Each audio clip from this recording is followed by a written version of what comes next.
said that, I'll get up there and be like,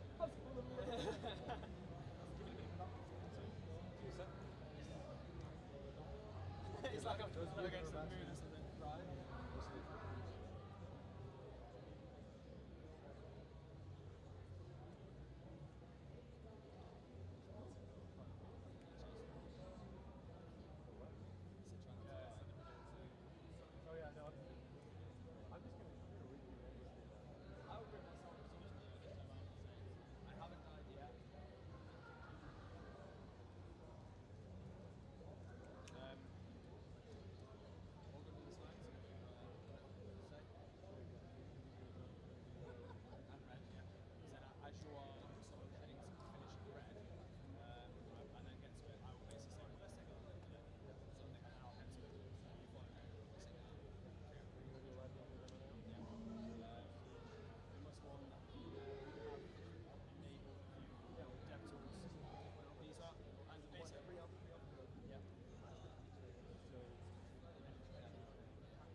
Good afternoon, everybody. Welcome to EGX. I hope you're having a very nice day. Thank you for joining us for this session today. Hello, everyone watching us on YouTube Gaming as well. I'm Bertie from Eurogamer, and it's my pleasure to introduce Craig, Senior Narrative Designer, and CJ, Senior Narrative Designer, and Craig, Community Manager from Deep Silver Dambusters, to show us Homefront: The Revolution.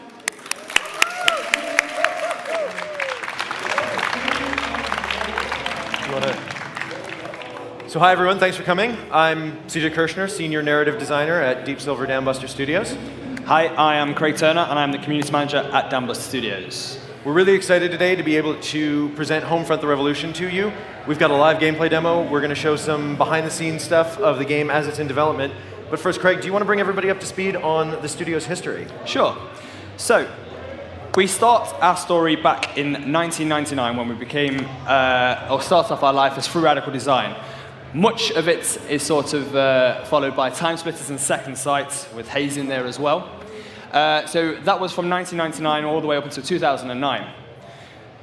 We then became Crytek UK. Our studio worked on Crysis 2 multiplayer, Crysis 3 multiplayer, and of course Warface on the Xbox 360. And we end our journey where we are currently, which is Dambuster Studios. So, as I said, we are based in Nottingham. This is our sort of proving ground all the way through development, way back from Free Radical Design all the way up to where we are now. The people working on Homefront: The Revolution have always been the same people from the start.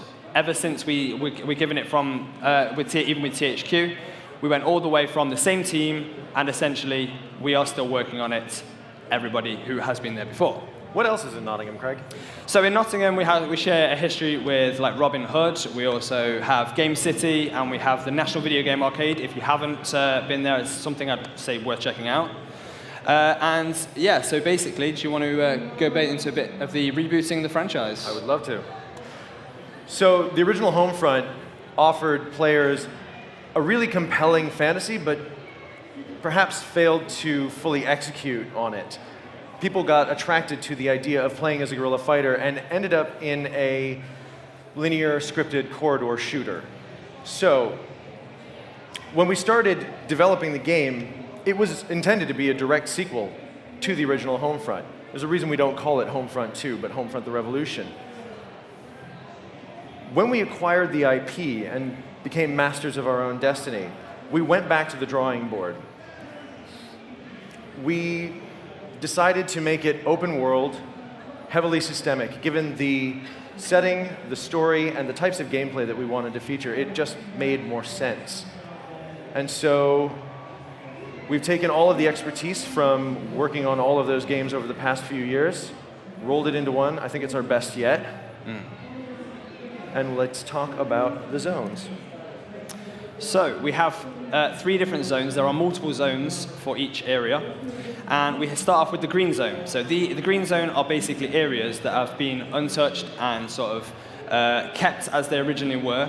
These also have some of the most popular landmarks in Philadelphia. For example, the Independence Hall. The administration and sort of the security is very tight there. Obviously, it's their main proving ground for the KPA to be. And it's heavily guarded, and there are lots of, as you can see, spotlights and a lot of heavy weaponry. The yellow zones, however, are where the civilians live. It's where they've been corralled into by the occupation, and they live under a state of constant surveillance. So there are security cameras on the corners of every building and propaganda broadcasts that hang over the streets and just broadcast 24 hours a day. It's where you also see the life of the city really in full focus. People are collecting rainwater out of their gutters. They're growing crops on their back porch. They are scavenging in garbage bins for little bits and pieces of electronics that they can sell. And they all come together in little market areas where you can walk through and stop and take in the world around you. There are also heavy security measures in place. You have a lot of street police patrols. There are regular pat-downs. Those KPA broadcasts are often about curfew being in effect. So if you're out after dark, not a great thing to do. Lastly, we have the red zones. Now, the red zones are completely off limits to civilians. They are bombed out wastelands on the outskirts of the city, and KPA orders are to shoot on sight. So in a yellow zone, when you're walking down the street, if you are spotted, they might approach you to sort of investigate further. Here, they'll just open fire. There's no need for surveillance. It's just full-on military patrols, scanner drones. But this is also really where our guerrilla fantasy comes into the fore. It's where we get the combat sandbox that uses all of our interesting weapons and tools and attachments to really bring home that feeling of fighting a numerically and technologically superior opponent on your own territory. So now I think we're going to go and do a little live demo. Yeah, just want to add as well that tomorrow one of our level designers is coming to do a talk in the booth next door for Res. That's Sam Howells. He's going to be doing some cool sort of pre-visualization talks on all about this area and the things that have been going on. So if you're here, check it out. But yeah, let's go ahead and play the demo. Let's do it.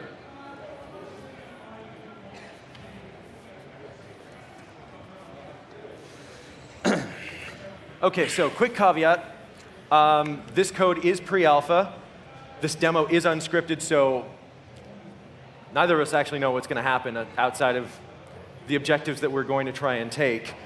We might die. Craig will certainly die. Probably. Yeah, he's not very good at it. I haven't died yet, but ultimately, we never know. That's a famous last words. Exactly so. And lastly, we've given ourselves some developer tools that will allow us to more easily show off some of the things that we really want to focus on in this particular talk. So let her rip.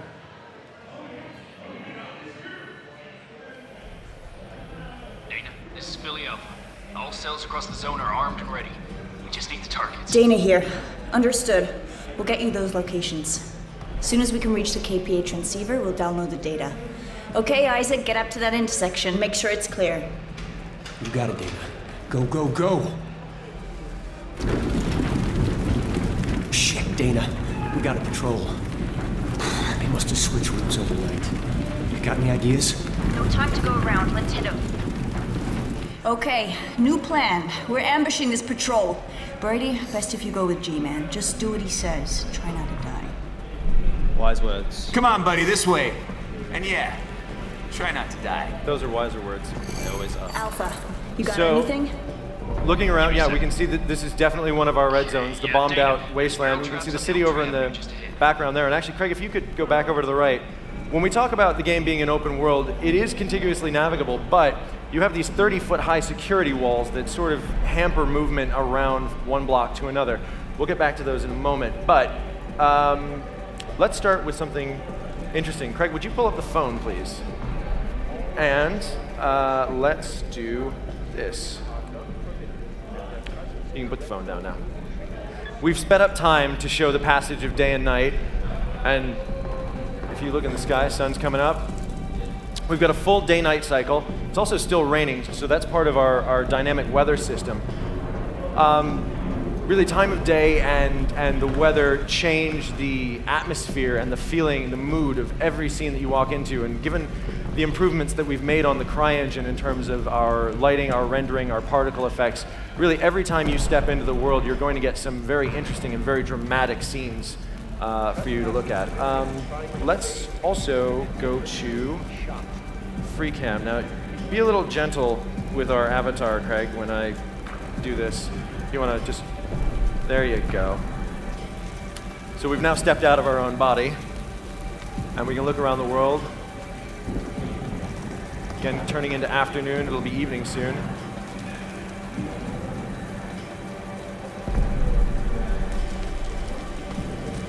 And while we've got this going on, Craig, can I convince you to jump down backwards through that parking garage and show off our how we do get around?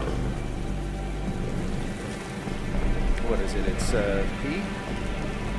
O? No, it's P.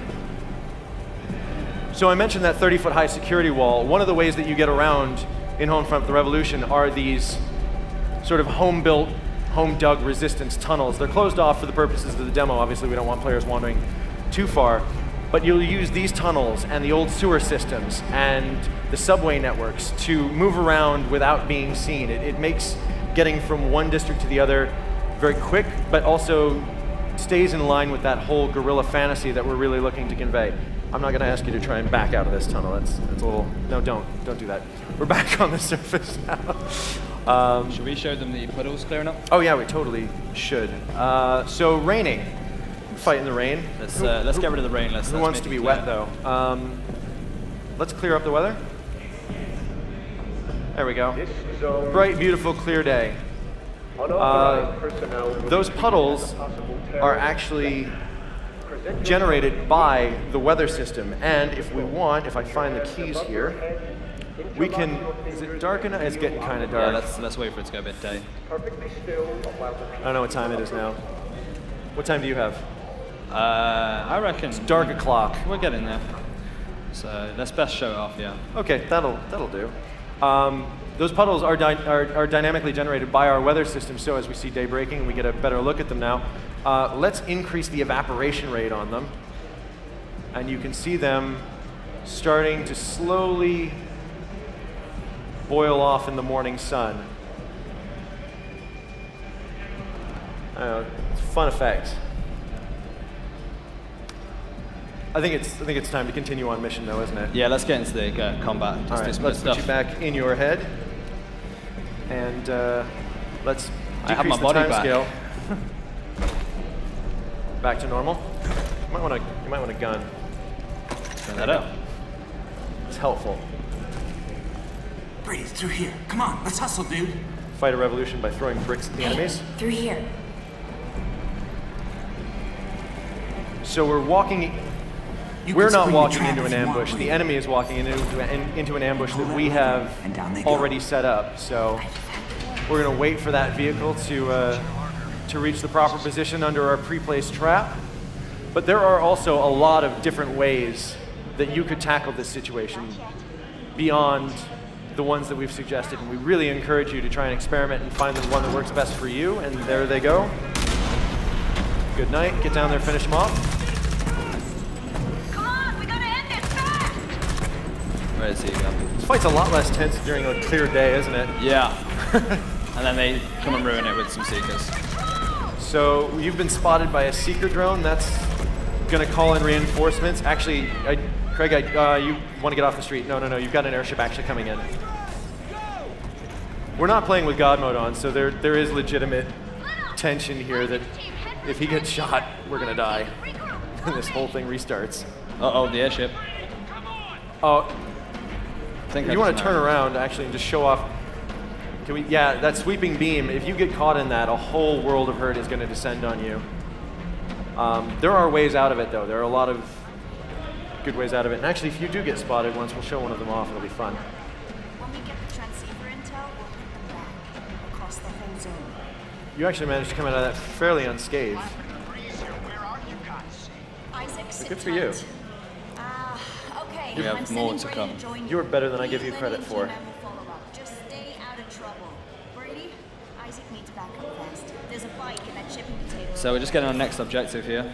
Yep. And ultimately, let's So our mission is to capture that data transceiver. It's a little ways away, so we're going to pull up the map and just mark a path over there.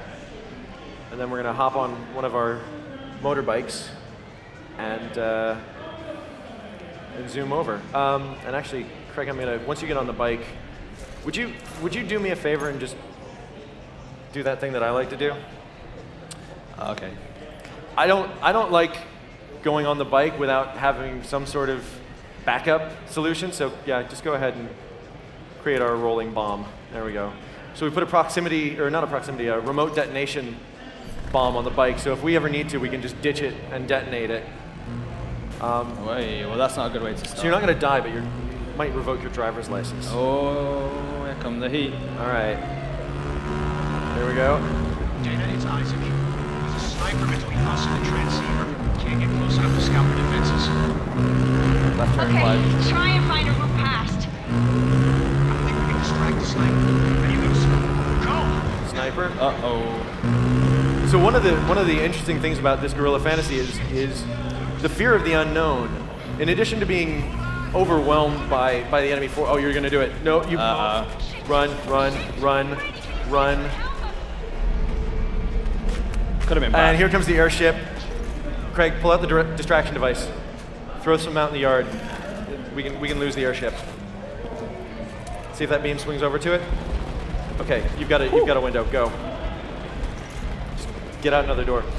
Every door that you step out of, no idea what's on the other side of it, and it really increases the tension in the gameplay. The path, whatever is lying on that road between us and our objective, changes every time, and it means that just when you think you've got a handle on the neighborhood, it'll shift under your feet, and you'll find that you have to deal with totally different threats than you had encountered previously. You got dinged by a sniper back there too, didn't you? Yep, the sniper. Another part of the guerrilla warfare aspect is that generally running around in the open is a surefire way to get spotted or picked off. So whoa. Can you get him? You're gonna have to get that. You got him, you got it. Ah, rookie mistake. Well done. It's clear. Or is it? Yep. Yeah. Cool, let's do this. Let's take this. How you doing? I'm alright. This Palm sweating a little bit? this is tense. Hacker Elite. That was good. So we've just captured this strike point, and we're going to see the map color change. That doesn't mean that this area is suddenly totally secure. There are no enemies in it. What it does mean, though, is that the Resistance is now able to operate a bit more freely within it. We've created I'm reluctant to call it a safe haven, but it's a sphere of influence where we'll see more Resistance fighters on the streets. We will, as we come out of the map screen, see more that they've put up pro-Resistance posters and spray painted over anything they don't like. They'll have brought us in some ammunition supplies and other ingredients for things in our guerrilla toolkit. And we're going to want to continue to capture this neighborhood, but really we want to make for the stronghold that sort of sits at the heart of the occupation operations in this neighborhood. Occupation operations is a real mouthful. Well. So yeah, grab what you want, and then there's another bike out the back if you want to. Through this way? That's an open window. No, you just did it. Committed to it. Good. And of course, there's a patrol. There always is. So there's one of those open sewers that I Nice. mentioned that you can use to get around. Yeah, your resistance. So one of the cool things about the resistance, actually, just to touch on that, is that you see these packets of kind of your own resistance dotted about the place, and if you were to follow them, each one is actually on their own mission. You can actually follow them and all the way to the end. They're actually doing their own thing. It isn't just a random event, random things happening. They're doing their own mission. And if you see them on the street but they're not in combat, they will remain in that sort of hidden mode until you decide to kick things off, and then they'll back you up or they get spotted and engaged. So, is that gonna work? I think you might have taken out one. Did I get it? There. It's a dangerous job. Oh, they're everywhere. Just do it, just do it. Just do it, just do it. Go, go, go. Just drive, run away. Don't stand and fight. You know not to stand and fight. Go.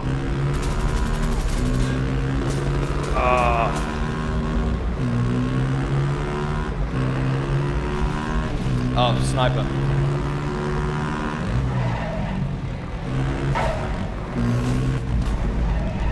I am gonna have Where to. are you going? Run. Yeah, I need to revive his tents. This seems like a good opportunity to use something else from our Guerrilla Toolkit. So you want? Let's do this. And I also see on the map that you've got some resistance fighters who are moving in to sort of assist you. Again, one of the other benefits to liberating those strike points is that you will have. Oh no, the remote control car's worst enemy. Oh, they're coming. They're coming. Will I make it? Yeah. Yeah. Nudge it over. You got it? Are you stuck? Come on. There we go. All right, where'd it go? Oh, perfect. Yeah, one of the other benefits to liberating those, not liberating, but capturing those zones is just that you have more fighters on the streets. So when you do run into the unexpected patrol, you're not alone in fighting it and getting through and clearing a window that's wide enough for you to escape. You're now proceeding on foot. Yeah, I had to ditch the bike. This is crazy. Don't take the back alley. This is. I need to get in got a somewhere. There's a sniper on sniper you. somewhere. Oh. Yeah. Oh, hello. Let them deal with the sniper. That's not a bike stash. No. So I really should get myself another bike. No, it's all right. Actually, I think you blew that bike up.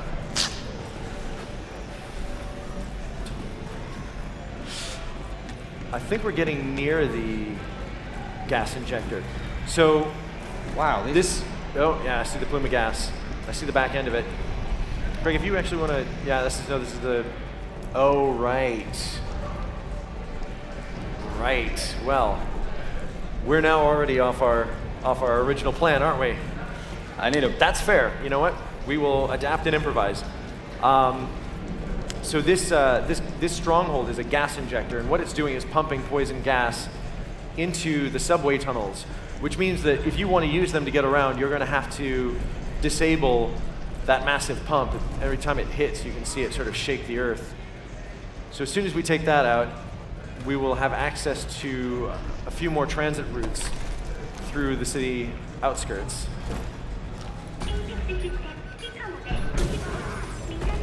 You're going to need something Why do else the to work when I can hack them and let them do it for me? So what he's done is actually hacked the remote weapon system on top of their own vehicle, and it's now targeting them, but it won't last forever, so you are going to have to deal with that. Oh, no, actually, they threw a grenade and took it out for you. That works. That works pretty well. This is an empty room. I think it's a good place. Fair enough. Let's do it from here. So we are going to show off a bit of the...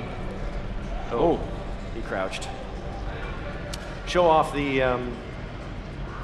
gas injector facility, because there are a variety of ways that we can get in there. We'd originally planned to... Well, I guess we can show this one off now, because we're not going to do it. We can see there's still a very, very heavy patrol out in the street, presence out in the street. And again, as we take more of the objectives around this, we'll start to thin that out a bit, but they'll always still be there. They'll never leave the structures unprotected. So this is our objective. Those are the gas plumes. Yes, if you shoot them, they will explode and burn. We were going to try and Steve McQueen Great Escape the motorbike up in here, but that's not going to work because Craig blew the bike up. So we do have these air vents that we can get in from if we put some explosives on them. We have, actually to your right, to the right, oh yes, of course. We have a second floor of a building here that overlooks the fence, so if you can get past these, I didn't expect to find them there. If you can get past those few troops, you can basically just hop in here. And we have a back door somewhere. Oh yeah, this is the ramp. We were going to motorcycle jump in here. It was going to be spectacular. Yes, I have been practicing it for a while as well, but sadly, no, the bike blew up. Goofs happen. Another way we can blow up with C4. That's another air vent that we can enter with C4. And we've also got this main door here protected, but actually, Craig, if you go, is it around this corner or the next one? Is it left or right? I think it is. We can put the hack tool on the RC car. We can combine any of our Gorilla Toolkit items, drive it around through here, and hack that panel that controls the door, and it'll drop down. And then, if we've liberated, I've got to stop saying liberated, if we've captured any of the strike points around this facility, we'll have other troops on the area, and as soon as that door drops down, they will go charging in. So can we return me back to my rightful body, please? Because I feel like... you want to go back into your own head? Yeah. Like, oh, and then we've got the back door that we can cut the lock off of. We're not going to do that, though. It's too easy. So let's do it. Ready for return? There we go. We're going with the air vent, right? I think I need to prep for this, so let's do some weapon customizations. Okay. What do you want to? Actually, given that you've got, you think so? You've got a lot of troops that are going to come at you over those catwalks, but you'll also have a lot of troops in the guard towers that are going to try and engage you at range. So maybe it's worth them. How are you fixed for distraction devices and hacking tools? Okay, so let's have a look. Pull up the GTK and see if we can. Really, what you want are the distraction devices. Hack tools. Distraction. Yep. We've got enough of those, I think. Hopefully. Any Molotovs? Molotovs are good. Molotovs are always fun. Useful. You're going to take the limpet mine launcher? What do we think? Limpet mines and Molotovs? No, let's shotgun it up. Make sure you've got, I'd have something that you can engage those troops with on a sort of more regular basis. Anyway, let me go that way. Of course. I can't count the number of times that I've done that to myself in real life. Not over the rubble piles, but you walk down a scaffold area that you think is going to be open at the other end, and it's not. So which way do you want to go? Which way should we enter this stronghold?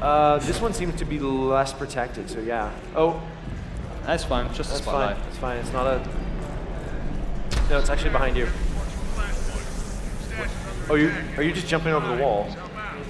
No. Then it's behind you. For them? Yeah, you ran past it. Just do that? Oh, you can do this too.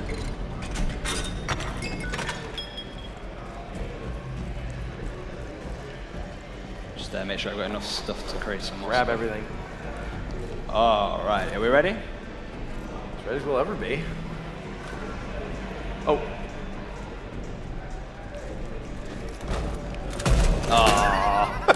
I was going to try and shoot it. Just you alerted got all the cocky and tried to pull like a Harlem Globetrotters trick shot. Okay, the good news is we don't seem to have tripped any of the alarms yet.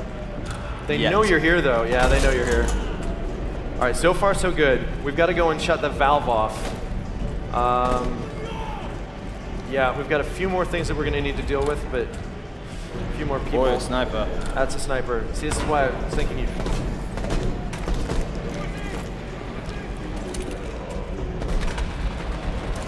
That's not going to get it from there, is it? It's not. Okay, so the snipers are distracted for the moment. You're going to need to either throw more of those or go deal with those snipers. Oh, Lord. Uh-oh. No, we're okay. We're okay. We're okay. Just hide. Actually, Craig, switch to the M4. Switch back to the assault rifle. Take the limpet mine. Well, do you think you could get a limpet mine over in that sniper tower? I like a challenge.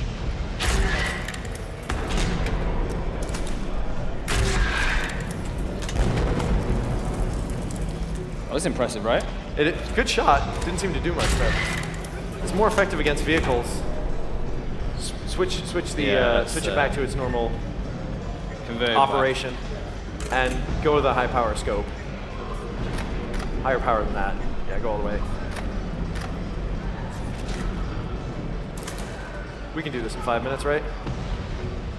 You think? No, that's not. Follow me. Okay, counter snipe. Counter snipe. We still have a few more enemies down there. There might be one right outside the door. Yep, there is. Listen, just be grateful they haven't sent heavies in after you yet. Well, there is time. Throw distraction. Chuck a couple of distraction devices out there. Just shoot. Just do it. Keep them busy for a bit, and let's get this valve turned.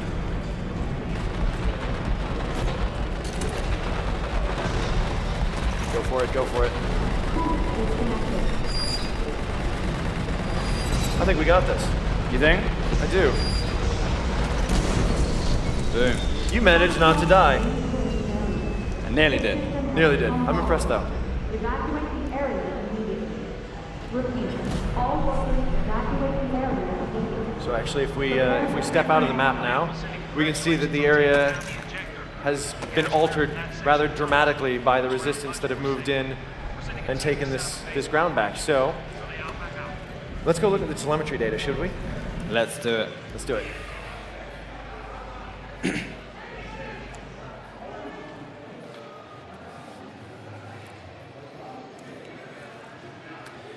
So one of the exciting things about bringing a live demo to a show like EGX or Gamescom or any of the other events that we've been to is that we get it into players' hands and they do things that we don't expect, but it also gives us a wealth of data to take back and analyze and find out how people are playing and start to ask questions about why are they making the decisions that they are, and really how does that support the type of experience that we're trying to create, which is the fantasy of being a guerrilla fighter and of being an underpowered fighting force against, again, that numerically and technologically superior enemy. Mm-hmm. So what we're looking at now, and I say you're doing it wrong jokingly because you're never technically playing the wrong way, but it does require a different mentality to approach a situation as a guerrilla fighter than, say, a special forces operator. You don't go in guns blazing, you don't power through groups of enemies, you don't stand and fight. And as we get this data back, we start to see in our heat maps here that area, and if we sort of zoom and enhance it, that's the initial ambush area. And that is our heat map of players who died there, which means that if you stood your ground and continued to engage the waves of reinforcements, you almost invariably, and each one of those pixels represents between, what was it, like 20, on the red, it's between 25 plus and 55 plus different entries. So 55 players may have died in almost exactly the same spot, trying to do exactly the same thing, which was fight that enemy that they can't win against. So whilst it isn't pretty, this data has actually come from Gamescom. The demo that you saw us playing a short while ago, that demo was put on the show floor, as it is available here to play also. And this is obviously the data that came back. So that red area, as CJ mentioned, is the start zone. I don't know why. Obviously, a couple of people didn't really make it out of that area.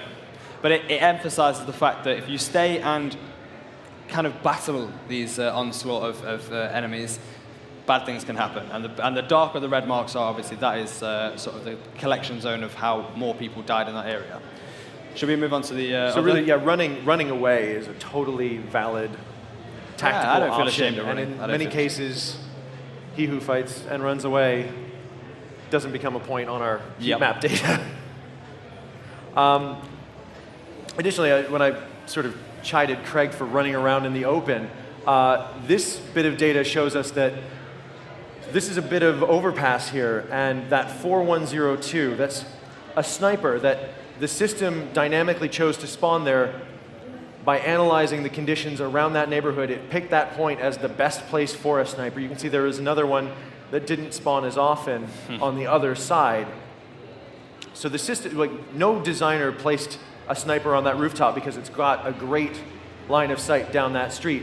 And you can see all of those little X's are places where players who attempted to just sprint across open ground without checking any of their corners first got picked off by that particular sniper.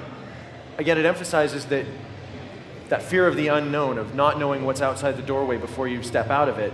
And it also means that you really want to be mindful of using the elements in your Guerrilla toolkit when you enter any new situation, and especially one where you don't have all of the information about what is going on in that area around you. So in this situation, the prudent thing to do is to peek out, see if there's a sniper there, then throw that distraction device, and then run across the block, or to just avoid that area altogether, or to sneak down around the parking lot, hike up on the overpass, and stab that sniper in the back.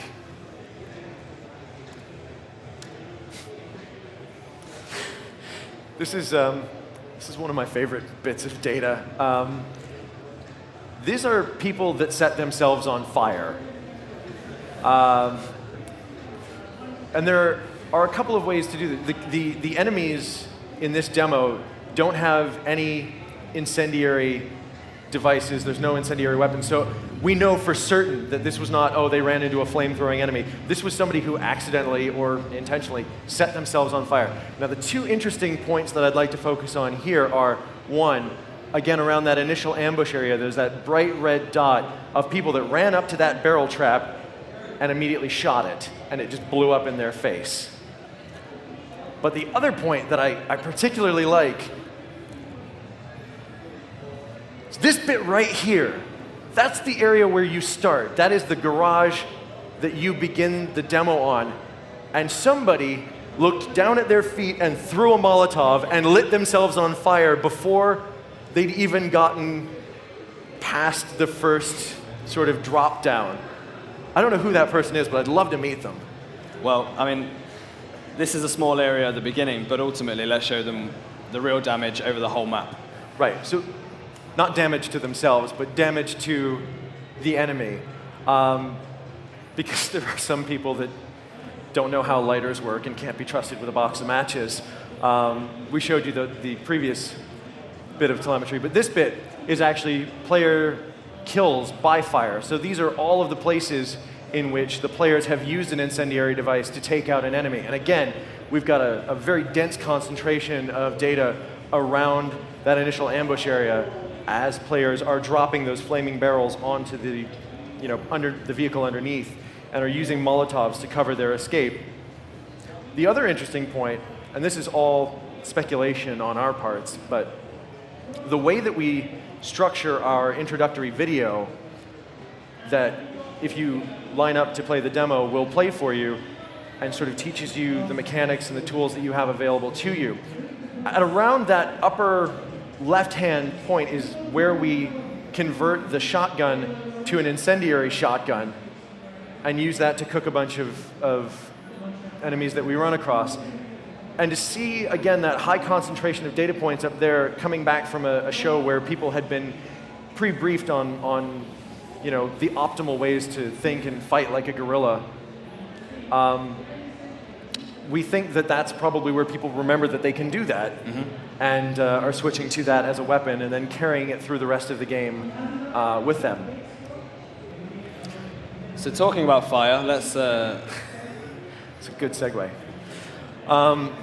We've got another thing to show you. We've never shown these before. We will probably never show them again.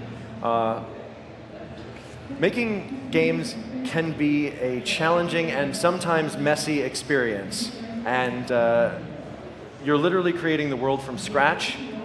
And in a heavily systemic game like this, anything can go wrong. And there's so many different factors that are bouncing off one another at any given time. You're bound to run into some interesting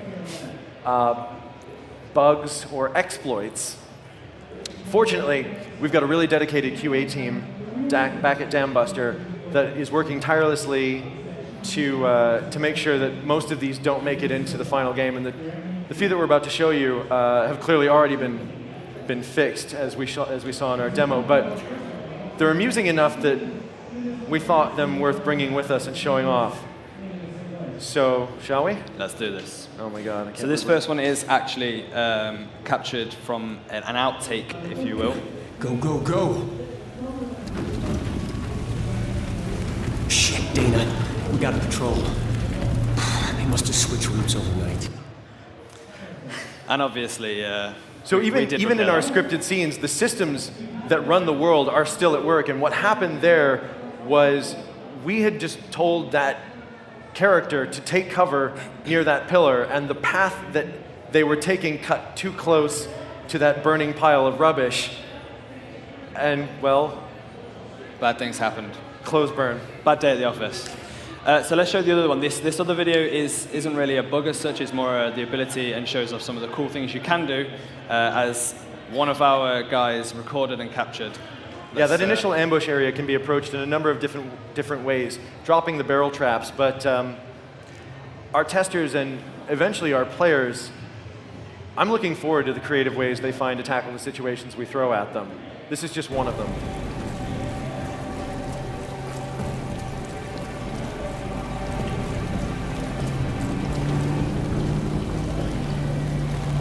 So that's every piece of C4 that they were carrying on Ready them. on the barrels.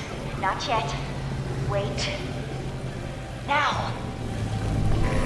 It worked! Get the rest! Come on, we gotta end this fast! I think that pause is just shock at what has happened. So. Yeah.